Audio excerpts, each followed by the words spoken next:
When I was younger, the very first game I ever remember playing was Pokemon Sapphire.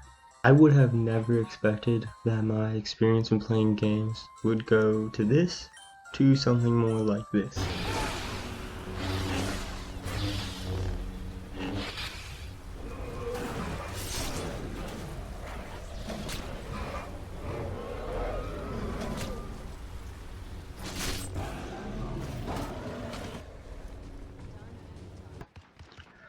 People that have played games expect that the overall quality of the industry should increase with the years. And this is a reasonable expectation, because video games are one of our newest forms of math with the rise of computers in the past 50 years. Much like how in our real world, we are constantly surrounded by aspects of math without us realizing it, the same is very much true for video games. Every action, every reaction is all just part of a mathematical equation that was programmed into whoever designed that certain aspect of the game. Now, I'm not going to pretend like I know anything about how to code, how to program a game, because I don't. It's completely outside my wheelhouse. It's a level of math that is a lot different from the type of math I do on a day-to-day basis as a math major. I guess my main point is that the way I look at games and how it relates to math is just a bunch of small systems building up into a giant system. And we can look at some of the aspects of that through Minecraft. So first, let's take a look at modular arithmetic in Minecraft. If I was to go up to somebody and ask them to count to 8, they would probably start in their heads at 1, and then go 1 plus 1 to 2, 2 plus 1 equals 3, and they would just continue this process in their head over and over again in a linear fashion until they reached 8.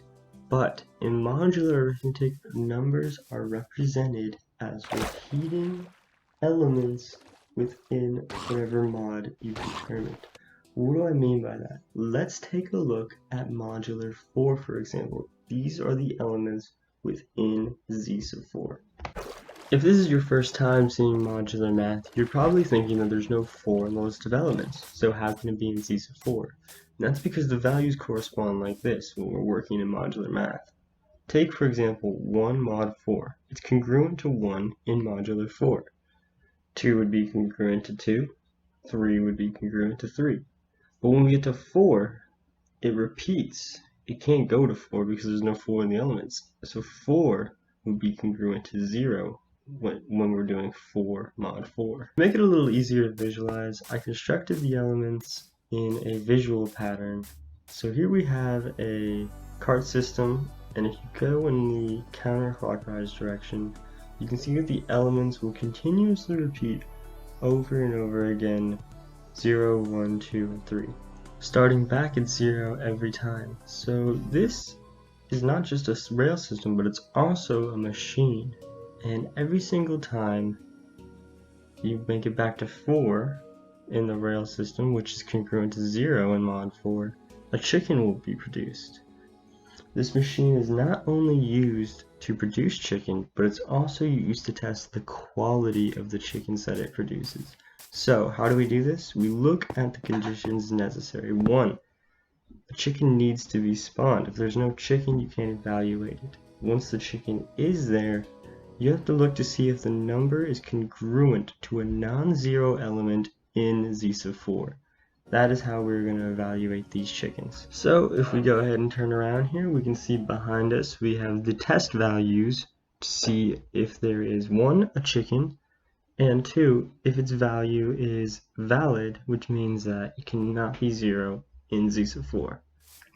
So starting with our very first value, 2 mod 4, we will go ahead and test it. So let's start by getting in the cart, and then we'll move our way to 1, and then finally stopping at 2.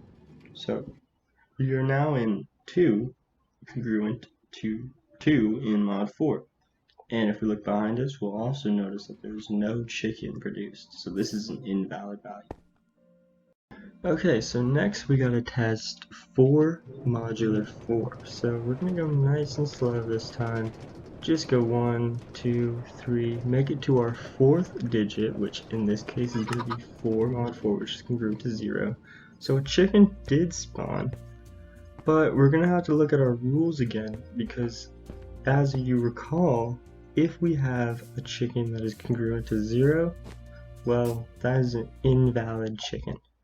Then of course we've got our last value, 10 mod 4, so this time we're going to do at least one rotation, so we're going to count to 3, and then here's our 4th value, so we're back at 0, 1, 2, 3, 4, back at 0. We've now gone 8 mod 4, so we have our last 2 to get to 10, 1, and 2. So we've gone 10 mod 4, we're now congruent to 2, and we have 2 chickens. So these are valid chickens because their congruent is 2. What does that mean for a chicken that was spawned and was congruent to 0? Well, it's actually funny that I mention it. I was just talking about the very topic of modular math to my students. Yes, I teach students in Minecraft. They're a little rambunctious group, I'm not gonna lie. A little wild, always hooting and hollering when I'm trying to talk. But they're good listeners, and they do understand the concepts, despite their appearance. So let's head on into the schoolhouse here. You see my class is already ready. Eyes forward, everyone. Alright, thank you. So, as you guys remember from our conversation the other day, a lot of things in Minecraft are in mod 8. So, can we have an example? Anybody have an example? Yes, Cecil, good. We know that coal is something that functions in mod 8. So if we put our furnace down, go ahead, put 64, which is divisible by 8, mind you, 8 times 8 is 64. We'll go ahead and see kind of what happens when we cook this. We'll see what are the results. We'll leave that sitting for a while. Anyways, the world of Minecraft is one that is surrounded by modular math. See, we have pretty much every single block and item is sorted into modular 8. Block stack in multiples of 8, the max they stack is 64, with certain blocks having limits of 16, which 16 mod 8 is still 0. Everything in Minecraft max stacks congruent to 0 in mod 8. Oh, I almost forgot. It sounds like the class is getting a little antsy because the furnace is done, and as you can see, 64 mod 8, 0, and everybody gets to enjoy one last snack before we head out for the school day, alright? Now I know this is a really surface level way of showing that you could hold out a lesson in Minecraft, but what I'm hoping is that as we progress and as educators, the new generation becomes the teachers, I'm just hoping that we can look to explore more ways to teach, explore more ways to get a topic across for certain lessons, just to kind of keep class fresh, keep things new for the students. Personally, I really enjoy when a teacher puts effort into revolving the class around a lesson plan that the students are more interested in. And I think that video games are honestly a really good method to teach people. I think that it needs to be explored a little more. I think that obviously as time goes on, it will be. I know Minecraft already has an education mode, and it's being used in certain chemistry classes, and certain school districts have adopted it and applied into using it into their daily, not daily, but their wheelhouse of ways that they can teach people. It's just another program to use to teach people, and I think it should be used as like that. It should just be used as something you throw in every now and then. And I'm aware that some people probably might think that what I'm saying could potentially only apply to boys, but I don't know. Maybe it's because I grew up with a sister and she played games with me, but I think that if you look at outlets such as Twitch, you can see that the population of girls that play games is gradually increasing. It's not even a steady thing. I would say it's much more of an exponential growth. So I do think that this is something that applies to all genders. I don't think that only boys will be able to learn through video games. I think that's a completely stupid thing to say. And if I could just speak for myself for a little bit here, I've always said that if I could just find a way to be as passionate about learning and homework as I am about something as dumb as video games, because despite the fact that I love video games and I think they're fun, I never trick myself into thinking that it's a productive use of my time.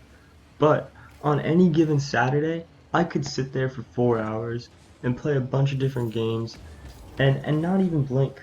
But if you told me on a Saturday that I had to do my homework for 2 hours, I mean, I would shut down. I mean, I would do it begrudgingly, but there would be no passion, no emphasis on my work, not actually focusing on trying to learn it, just getting my assignment done.